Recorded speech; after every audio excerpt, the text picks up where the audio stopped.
Hello friends, welcome back to my channel. और आज के इस वीडियो में हम 9th क्लास का सिविक्स का फर्स्ट चैप्टर डील करेंगे, that is what is democracy and why democracy. So देखो, इस चैप्टर में अपन लोग स्टार्टिंग से थोड़ा सा स्टार्टिंग एक बेस बना के चलेंगे, फिर धीरे धीरे जो है न्यू डेफिनेशंस इवॉल्व होके आएंगी। तो इस चैप्टर में हमें दो चीज़ के बारे में डिस्कस करना है कि डेमोक्रेसी एक्चुअली होती क्या है ना। हमारी कंट्री डेमोक्रेटिक कंट्री है, लेकिन वो एक्चुअली है क्या, तो उसके बारे में डिस्कस करेंगे। एंड अलोंग विद दैट हम बाद में डिस्कस करेंगे कि डेमोक्रेसी ही क्यों, कोई दूसरी फॉर्म ऑफ गवर्नमेंट क्यों नहीं, है ना। तो कई बार अपन लोग कंफ्यूज भी होते हैं कि यार ये डेमोक्रेसी है क्या, और डिक्टेटरशिप में क्या डिफरेंसेस हैं, बाकी टाइप ऑफ गवर्नमेंट में क्या डिफरेंसेस हैं। तो उसके बारे में हम इस चैप्टर में डील करेंगे कुछ नई एग्जाम्पल्स के साथ में। तो सबसे पहले मैं थोड़ा सा बैकग्राउंड आपको दे दूं कि बेसिकली दो टाइप ऑफ गवर्नमेंट आपको देखने को मिलती हैं। पहला आता है डेमोक्रेटिक गवर्नमेंट्स होती हैं और दूसरा होता है नॉन डेमोक्रेटिक गवर्नमेंट्स, ठीक है। तो हमारा जो आज का कॉन्टेक्स्ट है हमारा, तो जब हम आपको फीचर्स बताएंगे ना कि डेमोक्रेसी के क्या फीचर्स हैं, तो आपको समझ में आ जाएंगे कि नॉन डेमोक्रेटिक के क्या फीचर्स होंगे, या फिर जो डेमोक्रेटिक है वो नॉन डेमोक्रेटिक से कैसे डिफरेंट है ना। फॉर एग्जाम्पल मैंने बता दिया कि मैंगो किस शेप का होता है, तो मैंने बता दिया यार मैंगो ना इस कलर का होता है, ऐसा होता है, पहले कच्चे में ऐसा दिखता है, पक जाता तो ऐसा दिखता है। फिर अगर मैं बोलूँ आपको कि क्या डिफरेंस है मैंगोज में और अदर फ्रूट्स में डिफरेंसेस क्या हैं, तो आपको क्योंकि पता है कि मैंगो किस तरीके का होता है, उसकी क्वालिटीज़ पता है, उसका टेस्ट पता है, तो आप डिफ्रेंशिएट बेटर कर पाओगे। वही जो है हम यहाँ पास देखेंगे, लोग चीज़ों को शॉर्ट वे में चीज़ों को ट्राई करेंगे समझने का। ओके, नाउ इस पर्टिकुलर पार्ट में हम पहली चीज़ को डील करेंगे कि व्हाट इज़ डेमोक्रेसी, और सेकंड पार्ट जब मैं लेके आऊँगी सेकंड पार्ट में हम पढ़ेंगे व्हाई डेमोक्रेसी, क्योंकि चैप्टर थोड़ा बड़ा हो जाएगा, क्योंकि बीच में आपकी थोड़ा केस स्टडीज़ टाइप है डिफरेंट कंट्रीज़ की, तो हमको उसके बारे में भी थोड़ा सा डील करना है ताकि कंसेप्चुअल क्लैरिटी हो पाए, है ना। क्योंकि आपके कंसेप्ट अगर क्लियर नहीं होंगे पाएंगे तो आप समझ नहीं पाओगे चीज़ों को अच्छे से। तो एकदम बेसिक से समझेंगे अपन। चलो स्टार्ट करते हैं कि व्हाट इज़ डेमोक्रेसी। तो इससे पहले कि हम डेमोक्रेसी को डिफाइन करें, अपन लोग थोड़ा सा एक बेसिक क्वेश्चन की टुवर्ड्स जाते हैं, जो कि क्लास में एक डिस्कशन चल रहा होता है, आपकी बुक में दिया गया है। तो इसमें क्लासमेट्स और टीचर्स जो हैं मिलके एक डिस्कशन करते हैं। जो मैरी है वो क्वेश्चंस लाती है, तो मैरी बोलती है कि मैम मुझे ये तरीका बिल्कुल अच्छा नहीं लगता है कि पहले तो हम ये डिस्कस करते हैं, हम इस चीज़ में टाइम वेस्ट करते हैं कि डेमोक्रेसी क्या है, देन हम चाहते हैं कि डेमोक्रेसी के मीनिंग फाइंड आउट करना। मेरा मतलब ये है कि लॉजिकली हमको ये करना चाहिए ना कि like approach the another way, दूसरा तरीका हमको अपनाना चाहिए। Shouldn't the meaning be come first and then the examples. उसका मतलब ये है कि अपन जो डेमोक्रेसी को एक्सप्लेन कर रहे हैं वो ये है कि पहले एग्जाम्पल दे देते हैं, फिर अपन लोग बताते हैं कि यार ये डेमोक्रेसी है। लेकिन मैम क्या तरीका अलग नहीं होना चाहिए कि हमको पहले तो मीनिंग पता होना चाहिए कि डेमोक्रेसी है क्या, उसके बाद हम एग्जाम्पल्स दें, है ना, इस तरीके।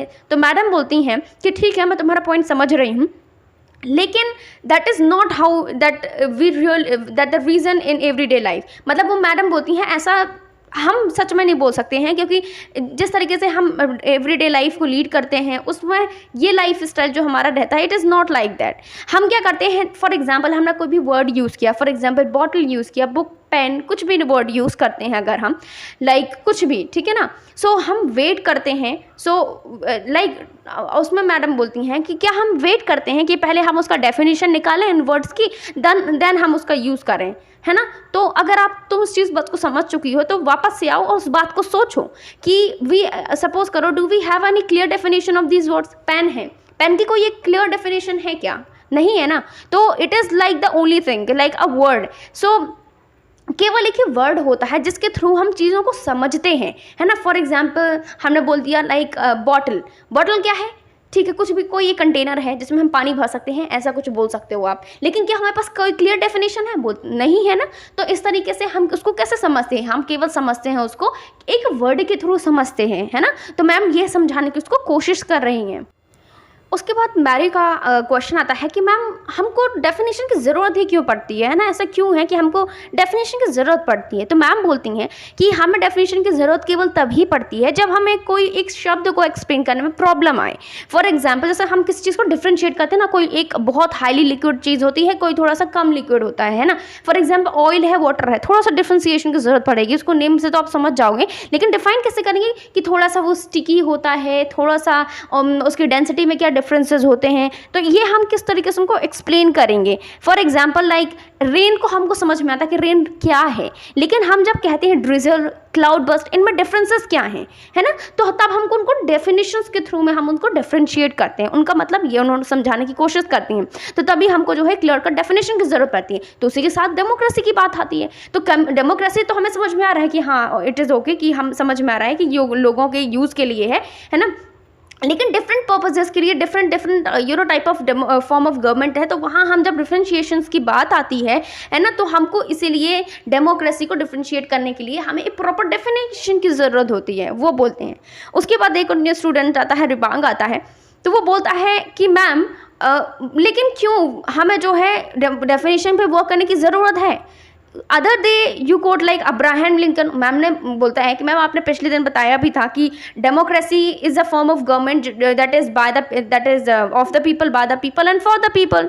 मेघालय में always it is ruled by ourselves, so that is accepted by everyone, so why do we need the change at all. तो वो बोलना चाह रहा है कि मैं हमारे पास तो डेफिनेशन है, अब्राहम लिंकन ने दी हुई है, तो हमको इसमें चेंजेस की क्या ज़रूरत है, वो तो सेम है ना। मैम बोलती हैं कि मैं ये नहीं कह रही हूँ कि हमें चेंज करने की ज़रूरत है, लेकिन मैम बोल रही हैं कि हमें एक ज़रूरत है किस चीज़ की, like we need to find this like definition एक वेरी ब्यूटीफुल। हमको और भी तरीके से अगर कोई कमियां भी हैं तो उसको फाइंड आउट करना है, और जो भी अच्छी चीज़ें हैं उसमें इंक्लूड कर सकते, तो हमें करना है, ऐसा बोल रही हैं मैम।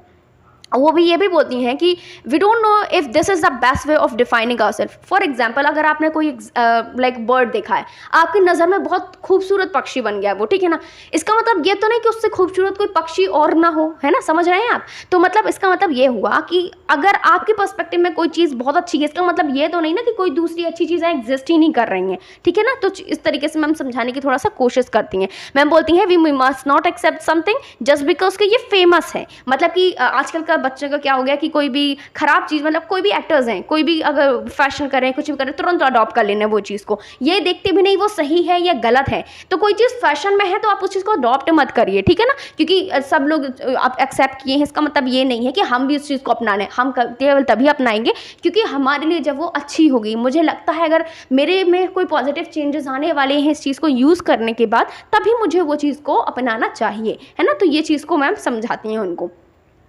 उसके बाद आता है एक और न्यू स्टूडेंट आता है, योलंदा आता है, एक न्यू स्टूडेंट आता है, वो बोलता है ma'am can I suggest something. तो मैम बोलती हैं मतलब वो बोलता है कि मैम क्या कुछ सजेस्ट करूं, तो बोलता है कि we don't need to look at a definition at all. वो उसका डिफरेंट पर्सपेक्टिव है, वो बोलने की कोशिश करता है कि हमें तो डेफिनेशन की ज़रूरत ही नहीं है।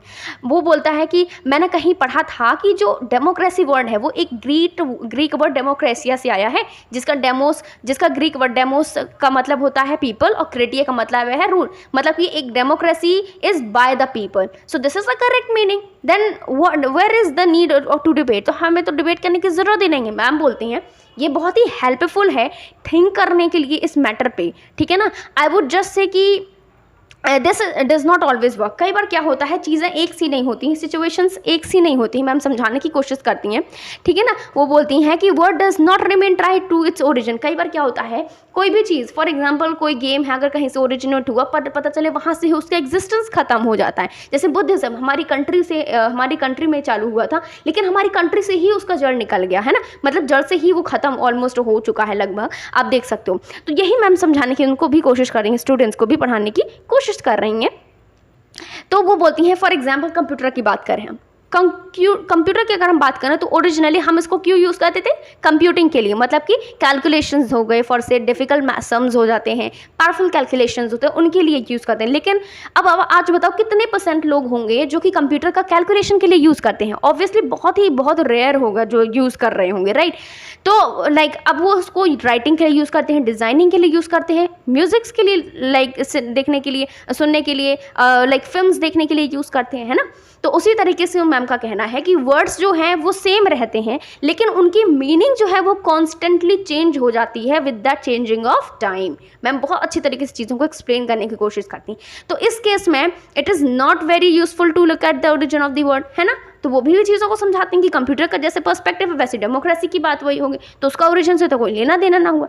तो फिर मैडम बोलती है सो बेसिकली आप क्या कहना चाह रही हैं कि there is no shortcut of our thinking of what matters ourselves, कि हमारी जो चीज़ मैटर करता है उसके लिए कोई शॉर्टकट नहीं है चीज़ों को सोचने के लिए, उसको कि आप चीज़ों को सोचें। We have to think about its meaning, और उसको उसके तरीके से हमको डेफिनेशन को इवॉल्व करना पड़ेगा। पहले आप उसका मतलब समझो, फिर आप क्या करो, उसका मीनिंग को इवॉल्व करो। उसके बाद आता है एक और न्यू स्टूडेंट, मैम सॉरी आती हैं, मैम बोलती हैं नाउ, अब तो मुझे समझ रही हो नाउ। अब बेसिकली हम आगे बढ़ते हैं। अब आता है एक सिंपल डेफिनेशन जो हम पढ़ेंगे, डेमोक्रेसी है क्या। देखो डेमोक्रेसी की एक सिंपल फैक्टर की बात करें जो कि सभी डेमोक्रेसीज में कॉमन होती है, वो है कि जो गवर्नमेंट होती है, गवर्नमेंट कौन चूज़ करता है, लोग चूज़ करते हैं। उसके बाद क्या होता है, वी कुड दस right in a simple words, एक डेफिनेशन लिख सकते हैं, डेमोक्रेसी एक ऐसी फॉर्म ऑफ गवर्नमेंट है। डेमोक्रेसी क्या है, एक फॉर्म ऑफ गवर्नमेंट है जिसमें जो रूलर्स होते हैं they are elected by the people. जिसको जो रूलर्स को कौन इलेक्ट करता है, पीपल इलेक्ट करते हैं। मतलब कि वहाँ पास शासक जो होता है वो किसको, फॉर एग्जाम्पल अपनी कंट्री में बात कर रहे हैं, ठीक है, अपने यहाँ पास अभी पीएम कौन है, नरेंद्र मोदी, ठीक है, उनको इलेक्ट किसने किया पीएम बनने के लिए, हमने किया। तो हमारे यहाँ किस टाइप की गवर्नमेंट है, डेमोक्रेसी। क्यों, यहाँ पास एक रूलर है जो कि पीएम मोदी है अभी, तो उनको कौन इलेक्ट करेंगे, जनता ने इलेक्ट किया है कि आप हमारे यहाँ के रूलर बनेंगे। तो इस type of form of government को क्या बोलते हैं, हम इसको बोलते हैं डेमोक्रेसी, ठीक है।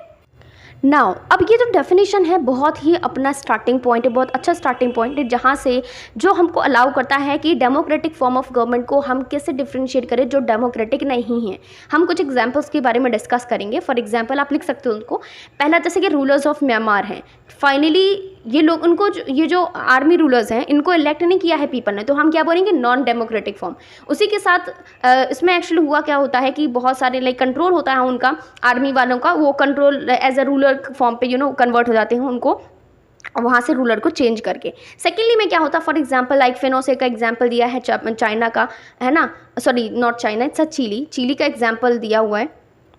उसके बाद फॉर एग्जांपल किंग है सऊदी अरेबिया के, उनको किसी पीपल ने चूज़ नहीं किया है ना, इस तरीके से आप देख सकते हो। तो फाइनली इस डेफिनेशन से हम काफ़ी सारी चीज़ों को डिफ्रेंशिएट कर सकते हैं, है ना, बिना किसी अनथिंकेबल मैनर हम समझ सकते हैं कि क्या डेमोक्रेटिक है, किस टाइप की गवर्नमेंट है ये, ठीक है। लेकिन अगर हम आज कंटेम्प्रेरी वर्ल्ड में, प्रेजेंट वर्ल्ड में देखें तो बहुत सारी कंट्रीज़ ऐसी हैं जो डेमोक्रेटिक तो नहीं है लेकिन ऐसा प्रिटेंड करती हैं, मतलब ऐसा शो करना चाहती हैं कि हम जो हैं वो डेमोक्रेटिक हैं, ऐसा शो ऑफ करना चाहती हैं वो कि हम डेमोक्रेटिक हैं, ठीक है ना।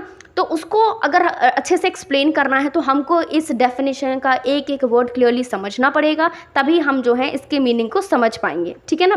तो सबसे पहले हम देखेंगे इस तरीके से हमने डेफिनेशन देखा, ठीक है, तो आप डेफिनेशन को नोट कर सकते हो आप। उसके बाद हम चलते हैं features of the democracy. Now look, जैसे हमने डेफिनेशन अपना जो चैप्टर है वो चालू किया था एक पर्टिकुलर डेफिनेशन से कि डेमोक्रेसी कैसी फॉर्म ऑफ गवर्नमेंट है जिसमें रूलर्स जो हैं they are elected by the people, है ना। अब देखो इसमें हमने 4 चीज़ में हाईलाइट किया है, in the form of government, दूसरा आता है रूलर, तीसरा है election that is elected, and चौथा है आपका पीपल। तो इसी से हमारे जो है फीचर्स बनेंगे डेमोक्रेसी के।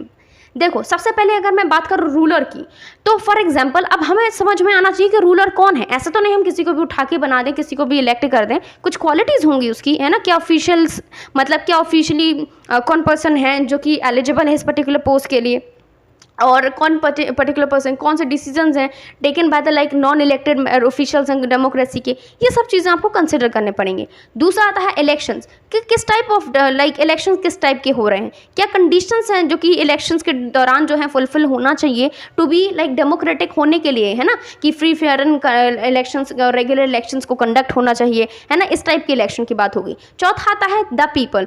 अब फॉर एग्जाम्पल ऐसा तो नहीं कोई भी बच्चा जाकर के जो है इलेक्शन के लिए जाकर वोट करके आएगा। आप अपनी कंट्री में आपको अडल्ट फ्रेंचाइज है जो कि 18 ईयर्स के अबव वाले लोगों को ही अलाउड होता है वोट देना। ऐसा तो नहीं है कि कोई फर्स्ट सेकंड में पढ़ रहा है और वो जाके वोट दे आए, है ना, क्योंकि उसको पता नहीं है, अभी आइडिया नहीं है कि क्या हमारे लिए अच्छा है और क्या हमारे लिए गलत है।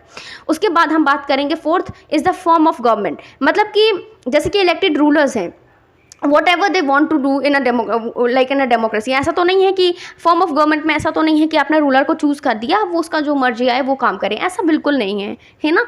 ऐसा बिल्कुल भी नहीं है। And must like a democratic government जो है दैट शुड फंक्शन, कोई एक लिमिट होती है, ऐसा नहीं। फॉर एग्जाम्पल आप जबरदस्ती से, हमारी कॉन्स्टिट्यूशन में जो है इमरजेंसी का प्रोविजन है, इसका मतलब ये तो नहीं कि जबरदस्ती इमरजेंसी इम्पोज कर देंगे, है ना। अगर कोई रिक्वायरमेंट है तभी आप उसको इम्पोज करो। तो गवर्नमेंट को अपनी हद में रह के काम करना जरूरी है। इसके लिए क्या होते हैं, आपको ऑपोजिशंस होते हैं। अगर आप हद पार करते हो तो ऑब्वियसली वो आपको क्रिटिसाइज करने के लिए रहते हो, और ऑब्वियसली जनता तो है ही फिर, ठीक है। अब हम तो पढ़ते हैं अब नेक्स्ट टॉपिक की टूवर्ड्स। हम फीचर्स को बाद में डिस्कस करेंगे, उसके पहले हमको कुछ बहुत इंपॉर्टेंट चीज़ डिस्कस करनी है, वो है मेजर डिसीजंस जो कि इलेक्टेड लीडर्स ने लिए हुए हैं और जिसकी वजह से प्रॉब्लम्स भी आई हैं। कोई अच्छी बात भी हुई होगी, कोई ख़राब हुई होगी, और 4 मेन डिसीजंस लेंगे। 4 डिसीजन से हमारे 4 फीचर्स निकल आएंगे, ठीक है ना। At the end of the every decision हम देखेंगे कि हमारी जो है उससे क्या फीचर निकल के आ रही है, ठीक है। तो चलो हम डिसाइड करते हैं। तो चलिए अब मेजर डिसीजंस देखते हैं जो इलेक्टेड लीडर्स ने लिया था। सबसे पहले पाकिस्तान में देखते हैं। देखो, पाकिस्तान में जनरल परवेज नाम के मुशर्रफ जो थे, एक मिलिट्री लीडर थे। तो उन्होंने मिलिट्री कू कर दिया, मतलब जिसको बोलते हैं सैन्य तख्ता पलट भी बोलते हैं हिंदी में। तो उस तरीके से उन्होंने अक्टूबर 1999 में इसको ऐसा मतलब तख्ता पलट किया। उन्होंने क्या किया, जो डेमोक्रेटिकली इलेक्टेड गवर्नमेंट थी उनको वहाँ से हटा करके खुद को वहाँ का chief executive of country declare कर देते हैं। उसके बाद क्या होता है कि वो चेंज अपना डेजिग्नेशन टू अ प्रेसिडेंट, मतलब पहले कुछ और थे, उसके बाद वो क्या कर देते हैं, अपने आप को प्रेसिडेंट वहाँ का डिक्लेयर कर देते हैं, ठीक है। उसके बाद क्या होता है कि डेजिग्नेशन चेंज कर, ये 2002 की बात है, ठीक है ना। And held a referendum, country में रेफरेंडम हेल्ड किया that granted him a 5 year extension, जिसके थ्रू उनको 5 साल का और जो है एक्सटेंशन मिल जाता है। अब क्या होता है कि जो पाकिस्तानी मीडिया है और ह्यूमन राइट की जो ऑर्गेनाइजेशंस हैं, उन्होंने कहा कि जो ये डेमोक्रेटिक एक्टिविस्ट है, और उन्होंने भी जो डेमोक्रेटिक एक्टिविस्ट भी थे, उनका ये सब कहना था कि जो रेफरेंडम जो था वो बड़ा ही मैल प्रैक्टिसेस के बेसिस में हुआ, फ्रॉड किया गया तब जाके। तो इन अगस्त 2002 की बात है ये, उन्होंने एक लीगल फ्रेमवर्क ऑर्डर को इशू किया, और उन्होंने उसके थ्रू क्या हुआ, एक अमेंडमेंट किया गया कॉन्स्टिट्यूशन ऑफ पाकिस्तान पे, जिसके अकॉर्डिंग क्या है कि जो प्रेसिडेंट है वो नेशनल और प्रोविंशियल असेंबलीज को डिसमिस कर सकता है। तो जो वर्क है सिविलियंस का, जो सिविलियंस थे उनका work cabinet is supervised by एक नेशनल सिक्योरिटी काउंसिल के थ्रू, जो कि डोमिनेट करती थी मिलिट्री ऑफिशियल्स के थ्रू।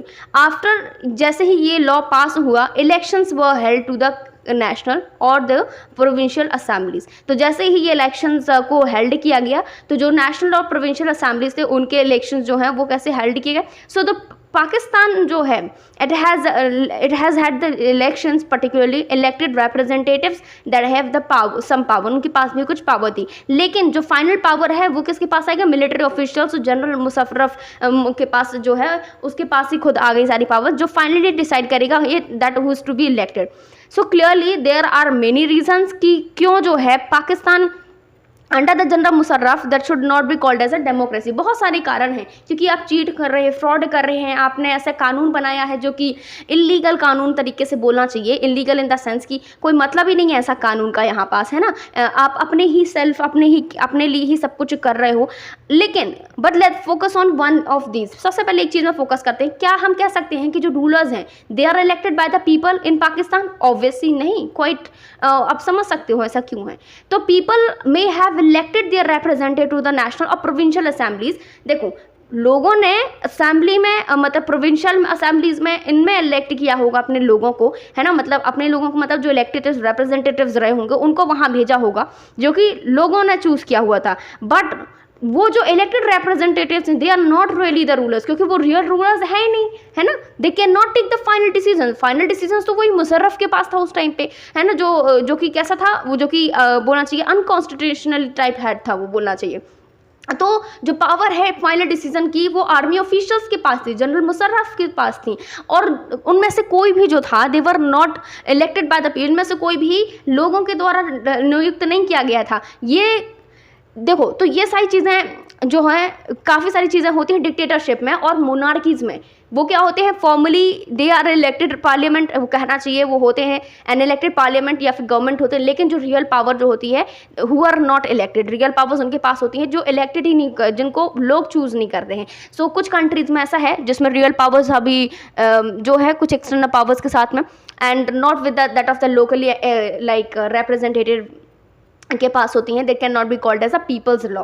तो हमारा जो पहला फीचर, फॉरमोस्ट फीचर निकल के आता है वो क्या है कि in making power, like in a democracy, जो फाइनल डिसीजन मेकिंग पावर जो है that must rest with those who are elected by the people. भाई हमने चूज़ क्यों किया है अपने रूलर को, क्योंकि ताकि वो हमारे लिए अच्छे डिसीजंस ले सकें। ऐसा तो नहीं है कि आप गलत डिसीजंस लो और हम उनको चूज़ कर रहे हैं। हमारा मकसद ये है कि हमको केवल उनको चूज़ करना है जो रियल में हमारे लिए हमारा वेलफेयर वाला काम करें। तो केवल जो न्याय, जो निर्णय लेने का जो आता है, तो वो कौन ही निर्णय करेगा, जो हमारा रियल रिप्रेजेंटेटिव होगा, जो कि लोगों द्वारा नियुक्त किया गया होगा, ना कि वो जो कि खुद पे आकर के बैठ गए हैं बट डिक्टेटरशिप टाइप है, इस टाइप का हमको नहीं चाहिए है। तो ये फॉरमोस्ट फीचर आपको डेमोक्रेसी का मिलेगा।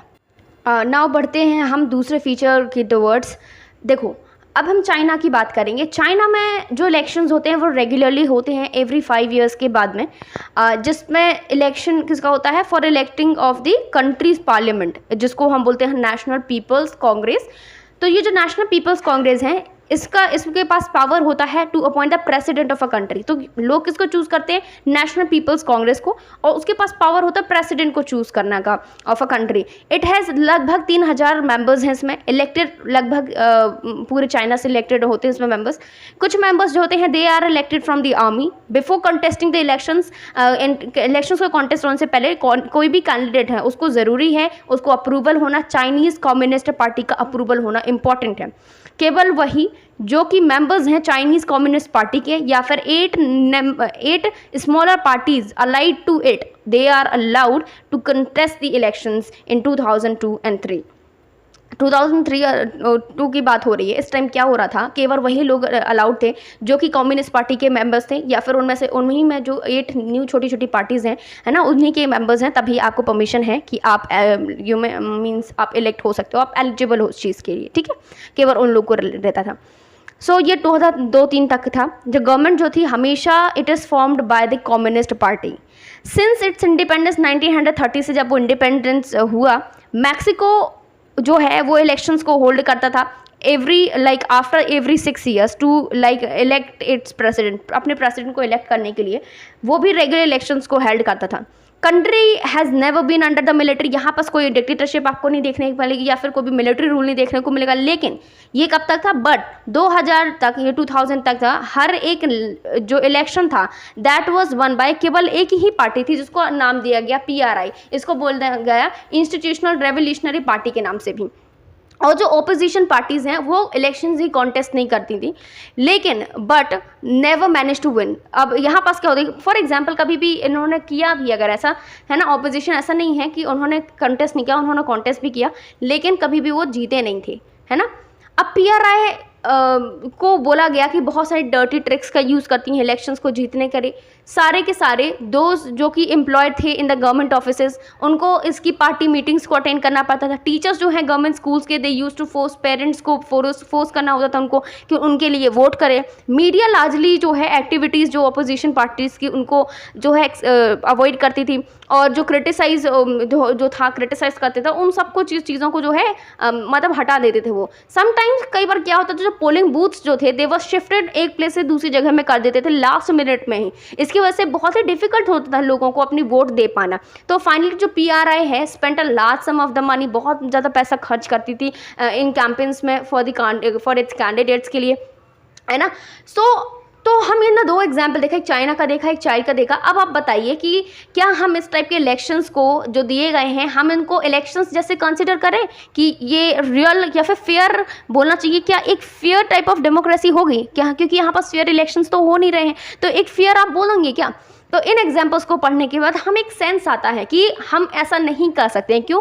बहुत सारी प्रॉब्लम्स हैं यहाँ पर। फॉर एग्जांपल चाइना में देखिए आप, elections do not offer the many people, एक बहुत सारी सीरियस चॉइसेस नहीं देती हैं, है ना, कि लोग दूसरे जगह से आ पाएँ। जो कम्युनिस्ट वाले जिनको नहीं चाहेंगे वो तो आ ही नहीं पाएंगे कभी, भले वो अच्छे इंसान है ना। So they have to choose a ruling party and like candidates approved by it can be like can be call it just a choice. ये ऐसी कोई चॉइस नहीं है कि जब आप कम्युनिस्ट में आएंगे तब जाके आपको मौका मिला जाएगा, ये कोई बात नहीं होती है कि नहीं। आपको जैसे हमारी कंट्री में है, हमको आज़ादी है, हम कहीं से भी ऑप्ट हो जा सकते हैं। ऐसा नहीं कि जब हम बीजेपी से ही बिलोंग करेंगे तभी हमको आगे जो है सिलेक्शन, तभी हम उसमें खड़े हो सकते हैं, फिर इलेक्ट किया जा सकता है हमको, ऐसा बिल्कुल नहीं है हमारी कंट्री में, लेकिन ऐसा यहाँ पास है। दूसरा एग्जाम्पल था मैक्सिकन वाला, उसमें क्या था कि लोगों के साथ हमने देखा people seem to have a really choice, उनके पास चॉइस थी लेकिन प्रैक्टिसेस गलत थी। मतलब कि दूसरी जो पार्टी थी वो मिस बिहेव कर रही थी, मतलब कि गटिचिक जो है ट्रिक्स का यूज़ करके वो जीतने की कोशिश कर रही थी, है ना, बाकी पार्टीज़ को, रूलिंग जो पार्टीज उनको डिफीट करके। सो अगर लोग चाहते भी अच्छी चीज़ को, अच्छी मतलब रूलर्स उनको जिताना भी चाह रहे होते, लेकिन वो पॉसिबल इस केस में नहीं हुआ था क्योंकि यहाँ पास फेयर इलेक्शंस नहीं देख रहे थे। सो इसीलिए हम यहाँ पास अब ऐड करने जा रहे हैं second feature of a democracy. After understanding this all thing, हमने देखा कि इलेक्शंस को होल्ड करना, किस टाइप के इलेक्शंस होने चाहिए, any kind of election that should be like real choice होनी चाहिए पॉलिटिकल अल्टरनेटिव्स के बीच में, और it should be responsibility of the people, मतलब पीपल के लिए रिस्पॉन्सिबल होना चाहिए। एंड सेकेंडली लाइक किस टाइप के चूज़ करती है वो, लाइक हमारे ऊपर है कि हमको किसको चूज़ करना है, किसको रिमूव करना है। आप हमको प्रेशराइज मत करिए, आप गलत तरीक़ों का चीट्स वगैरह मत करिए, गलत चीज़ों का यूज़ मत करिए, राइट। ये चीज़ है यहाँ पास। तो इस तरीके से हमारा सेकेंड फीचर ये रहा। नाउ बढ़ते हैं हम तीसरे फीचर ऑफ डेमोक्रेसी के टूवर्ड्स। देखिए इसमें हम देखेंगे कि हमने पहले देखा कि किस तरीके से स्ट्रगल हो रहा था डेमोक्रेसी के लिए, वो किस तरीके से लिंक्ड है यूनिवर्सल एडल्ट फ्रेंचाइज के टूवर्ड्स, कि कौन पर्सन जो है वो मतलब पीपल, वो कौन पीपल होंगे जो कि इलेक्ट करेंगे अपने रूलर्स को, है ना। देखो 2015 तक सऊदी अरेब में विमेन को अलाउ नहीं था वोट करने के लिए। इस्टोनिया की बात करें, उन्होंने सिटीजनशिप रूल्स जो है उसका जो सिटीजनशिप रूल है इस तरीके से बनाया है कि जो लोग बिलोंग करते हैं रशियन माइनॉरिटी के थ्रू, रशियन माइनॉरिटी को बिलोंग करते हैं, ये उनको बहुत ही डिफ़िकल्ट होता है, ये वोट करने का राइट बहुत ही डिफ़िकल्ट, बहुत ही कम मिलता है इनको। तीसरा एग्जाम्पल अगर हम देखें फ़िज़ी का, तो फ़िज़ी में जो इलेक्टोरल सिस्टम है वो इस तरीके का है कि जो वोट है किसी एक इंडिजिनस फ़िज़ी का, दैट उसका ज़्यादा वैल्यू होता है कंपैरेटिव टू द इंडियन फ़िज़ियन की। तो इन सब चीज़ों से हम देख सकते हैं कि जो डेमोक्रेसी है वो किस पे बेस्ड होती है, fundamental principle of political equality. हर एक इंसान पॉलिटिकली इक्वल होना चाहिए। फॉर एग्जांपल हमारी कंट्री की बात करें, हमारी कंट्री में वन पर्सन वन वोट है। मतलब कि अगर फॉर एग्जाम्पल अगर कोई 19 साल का कोई बच्चा अगर वोट दे रहा है, whether it is a girl और अ बॉय डजंट मैटर, उसका वोट भी उतना ही इक्वल होगा जितना कि कोई एक प्रेस्टिजियस पर्सन होगा, कोई सेलिब्रिटी होगा हमारी कंट्री का, उसका भी वोट उतना ही होगा, है ना। तो वैल्यू डिफर नहीं करता हमारी कंट्री में। तो हमारा तो तीसरा फीचर है वो ये है कि किसी भी डेमोक्रेसी में ना, डेमोक्रेसी हर एक अडल्ट सिटीजन के पास, मतलब each adult citizen have must एक वोट और उसका इक्वल राइट होना चाहिए, मतलब इक्वल वोट मानना चाहिए। ऐसा नहीं है कि अब छोटा है, मतलब 18-19 साल का है तो उसको उसके आप मतलब वोट का कम मतलब वैल्यू लिंक करेंगे comparatively to those of the another persons, right. तो हर एक मतलब कि each one vote has the equal votes, मतलब कि इक्वल वैल्यू है उसकी, and that must have one value. So this is how the third feature is summarised. Now हम बढ़ते हैं चौथे फीचर के टूवर्ड्स। देखिए इसमें अपन फिर से एक एग्जाम्पल के टूवर्ड्स बढ़ेंगे, उससे थ्रू हम समझेंगे। जैसे कि जिम्बाब्वे है, उसने अपनी इंडिपेंडेंस अटेन की थी वाइट माइनॉरिटी से, दैट इज़ इन 1980 में। जब सिंस देन तभी से जो कंट्री है that has been ruled by the ZANU PF, जो पार्टी है that led the freedom struggle, मतलब कि जिन्होंने जिसकी वजह से फ्रीडम मिली थी वही एक ऐसी पार्टी है जो आज तक वहाँ पर रूल करती आ रही है। इसके जो लीडर्स हैं जैसे कि रॉबर्ट मुगाबे हो गए, रूल उन्होंने कंट्री को सिंस इंडिपेंडेंस तक उन्होंने रूल किया हुआ था। सो जो इलेक्शंस हैं रेगुलरली हेल्ड होते आए हैं, लेकिन हमेशा जो हैं ज़ानू पीएफ जो है इलेक्शंस को जीतते आए हैं। तो जो प्रेसिडेंट मुगाबे जो थे, he was popular but also use the unfair practices in election. देखो ऐसा नहीं है कि जब वो जीते तो उसका मतलब ये नहीं कि फेयरली जीतते आए हैं। देखो कोई भी इंसान भले आपने उनके लिए फ्रीडम स्ट्रगल करा है या फिर कुछ भी किया है, ज़रूरी नहीं है कि आप उनकी हर एक ख्वाहिशों को पूरा कर सकें। मतलब जितना रिक्वायरमेंट है ना, उनको भी तो चाहिए थोड़ा सा डाइवर्सिटी, कि हर एक रूलर आए, हर एक पर्सन आए। ज़रूरी नहीं पूरी कंट्री में आप ही बहुत अच्छे इंसान हो, काफ़ी सारे लोग होंगे अच्छे, है ना। जिस तरीके से अगर पीएम मोदी अभी बने हैं, ऐसा नहीं कि हम उनको हमेशा के लिए देखना चाहेंगे। एक समय आएगा जब हमें भी लगेगा कि हाँ बदलाव के बदलाव आना चाहिए हमारे भी यहाँ, बस ठीक है ना। तो उस तरीके से यहाँ हुआ। तो ओवर द ईयर्स यहाँ पर गवर्नमेंट ने जो है कॉन्स्टिट्यूशन को भी बदला, कई बार उन्होंने चेंजेस किया पावर्स को अपनी बढ़ाने के लिए, लाइक प्रेसिडेंट की पावर को बढ़ाने के लिए। और उन्होंने जो है ही make him like less accountable. इसकी वजह से अकाउंटेबिलिटी जो है वो घटती गई। ऑपोजिशन पार्टीज़ के जो वर्कर्स हैं उनको हरास्ट किया गया, उनको परेशान किया गया, और उनकी जो मीटिंग्स हैं उनको भी ख़राब किया गया, बहुत डिस्टर्ब किया गया उसके साथ साथ, ठीक है। अब उसके लिए क्या है कि लोगों ने प्रोटेस्ट किया, इसके खिलाफ डेमोन्स्ट्रेशंस किया गवर्नमेंट के खिलाफ, और उन्होंने इस चीज़ को जो है गैर कानून डिक्लेयर कर दिया। देयर वॉज अ लॉ, एक कानून आया था कि लिमिटेड, जिसकी वजह से जो राइट्स हैं वो गवर्नमेंट को क्रिटिसाइज करने के राइट्स को वो डिक्रीज़ कर दिया। हमारे कंट्री में ऐसा कुछ नहीं है, बट एक ऐसा तरीका, एक पॉजिटिव वे में आप प्रोटेस्ट कर सकते हैं, है ना। आप वो भी नहीं कि आप बहुत ज़्यादा आक्रोश में आ जाएं, ऐसा कुछ नहीं होना चाहिए।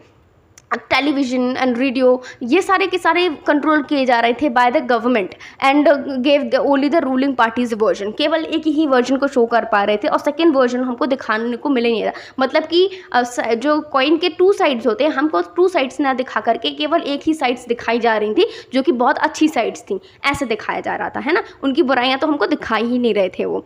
तो there was an independent newspaper, but जो गवर्नमेंट जो थे, गवर्नमेंट उन जर्नलिस्ट को हरास किया जो उनके अगेंस्ट बोल रहे थे। उसके बाद जो है गवर्नमेंट ने कुछ कोर्ट के जो जजमेंट्स थे उसको भी इग्नोर करते जा रहे थे, और उसके अगेंस्ट काम करते थे, और प्रेशराइज करते थे जजेस को कि वैसा काम ही ना करे वो। And he was force to out in the office 2017 में फाइनली हुआ। एग्जाम्पल्स जो हैं जिस तरीके से जिम्बाब्वे का हुआ, वो हमको शो करता है पॉपुलर किस तरीके से अप्रूवल जो है रूलर का वो ज़रूरी होता है डेमोक्रेसी में।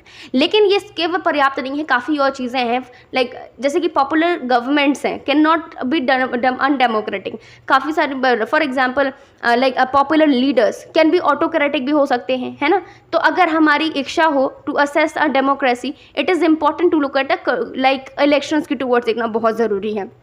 लेकिन ये इक्वली इम्पॉर्टेंट हो जाता है कि पहले और आफ्टर इलेक्शंस के पहले की सिचुएशंस, बाद की situation, there should be sufficient room for the normal political activities also. जिसका मतलब पॉलिटिकल ऑपोजिशंस होना, पीरियडिकली लाइक इलेक्शंस के पहले ये सब चीज़ें होना, है ना। तो इस तरीके से हमें कानून का पूरे तरीके से पालन करना है, हमको लोगों के राइट्स को रिस्पेक्ट करना है, सब कुछ देखना है हमको, है ना।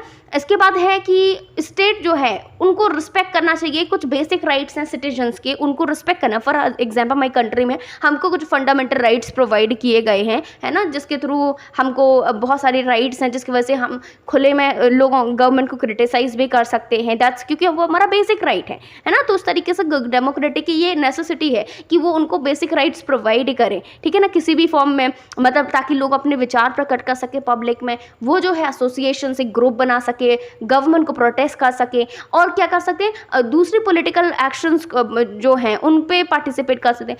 तो everyone should be equal in the law of law. For example हमारी कंट्री की बात करें, हमारे कंट्री में ऐसा तो नहीं है ना कि जो अमीर हैं, रिच हैं, तो उनको बहुत ज़्यादा तवज्जो दिया जाता है या फिर उनको ज़्यादा इंपॉर्टेंस दिया जाता है कंपैरेटिवली टू अस जो हम लोग मिडिल क्लास लोग हैं। ऐसा तो बिल्कुल नहीं है, सबको बराबर हम देखते हैं। अगर उसने गलती की तो उसको भी बराबर से जो सज़ा मिलेगी और हमको भी बराबर से सज़ा मिलेगी, है ना। तो हमारे लिए हमारा जो कानून है वो सबको एक ही नज़र से देखता है ना। तो ये जो राइट्स हैं वो किसी भी एक इंडिविजुअल इंडिपेंडेंट अथॉरिटी होनी चाहिए, जैसे कि जुडिशरी है हमारी कंट्री में, क्या है, सुप्रीम कोर्ट है। तो ये सारी चीज़ क्या हो जाएगी, हमारा जो सुप्रीम कोर्ट है वो क्या है, हमारे फंडामेंटल राइट्स का प्रोटेक्टर है, he is the protector of it. तो इसलिए बोला गया है ऐसा कुछ होना चाहिए जो, लेकिन उसके ऊपर भी किसी का कंट्रोल ना जाए, ऐसा होना चाहिए बिल्कुल, है ना।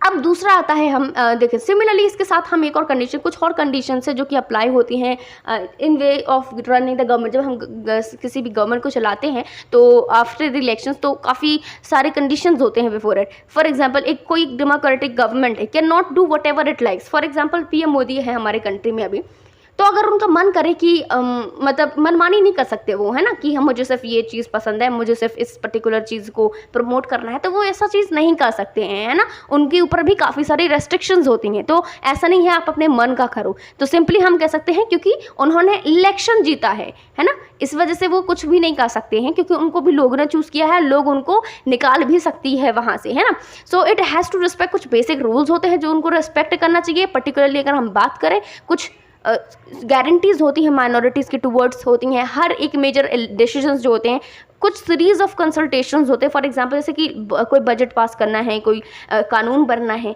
तो इसका एक प्रोसेस होता है, फर्स्ट रीडिंग, सेकंड रीडिंग, और फिर किस तरीके से फाइनल स्टेज में जब तक प्रेसिडेंट का कॉन्सेंट नहीं मिलता है तब तक चीज़ें जो है हमारे यहाँ पास कानून नहीं बन पाती हैं हमारे पास, है ना। तो उस तरीके से कुछ हमको हर एक चीज़ अकाउंटेबल होना चाहिए। आपको बस पता नहीं चाहिए, आपके सामने जो ऑपोजिशन है उनको भी चीज़ें पता होनी चाहिए, है ना। ऑपोजिशन का भी इंपॉर्टेंट रोल, बहुत इंपॉर्टेंट रोल होता है इवन आई वुड से। तो इसलिए उनको भी प्रॉपर फ्रीडम दी जानी चाहिए कि आप गवर्नमेंट को क्रिटिसाइज करो, उनका भी पर्सपेक्टिव लोगों को दिखाना चाहिए। ऐसे नहीं कि आप एक ही कॉइन का सिर्फ एक ही साइड दिखा रहे हो, हमको दोनों साइड्स पता होना चाहिए, तभी तो जनता जो है नेक्स्ट जो ईयर जो आएगा इलेक्शन का, तब तो वो प्रॉपर डिसीजंस ले पाएगी, है ना। तो फाइनली हम बोलेंगे फोर्थ और फाइनल फीचर जो है डेमोक्रेसी का, वो ये है कि कोई एक डेमोक्रेटिक गवर्नमेंट जो है वो रूल करती है within the sets limit by the constitutional laws and citizens rights. तो कोई भी गवर्नमेंट जो होती है उसको किसी भी बाउंड्री के अंदर रह के ही काम करना चाहिए। ऐसा नहीं है कि वो बहुत ज़्यादा तरीके से मिसयूज़ कर रहा है पावर का, या फिर ओवर यूज़ कर रहा है, कुछ भी कर रहा है ना। और उस तरीके से लोगों को भी सर्टेन राइट्स प्रोवाइड होते हैं, दैट इज़ उसको उन गवर्नमेंट को क्या करना चाहिए, रिस्पेक्ट करना चाहिए। तो दिस इज़ हाउ हमने ये 4 प्रकार के फीचर्स पढ़े हमारी कंट्री पे, है ना, कि किस तरीके से, नॉट ऑन आवर कंट्री, कोई भी डेमोक्रेटिक कंट्री के फीचर्स हैं ये, है ना। अब हम नेक्स्ट वीडियो पे पढ़ेंगे वाई डेमोक्रेसी, सेकंड पार्ट लेके आएंगे। सेकंड पार्ट में पढ़ेंगे क्यों डेमोक्रेसी है। अगर आपको ये वीडियो अच्छी लगी जो डू टाइम में कमेंट सेक्शन, ओके। लेकिन आप इस वीडियो को थोड़ा ढंग से देखिएगा, क्योंकि इसमें हमको बेसिक चीज़ें समझने को मिलेंगी। ऑलरेडी ये थोड़ा बड़ा ज़रूर है, लेकिन काफ़ी सारी चीज़ों को अंडरस्टैंडिंग हमको ये देता है ना, क्योंकि यहीं से आपके स्कोप्स बनते हैं, यहीं से आपके बेसिक्स बनते हैं। आपको हर चीज़ पता होना चाहिए, है ना।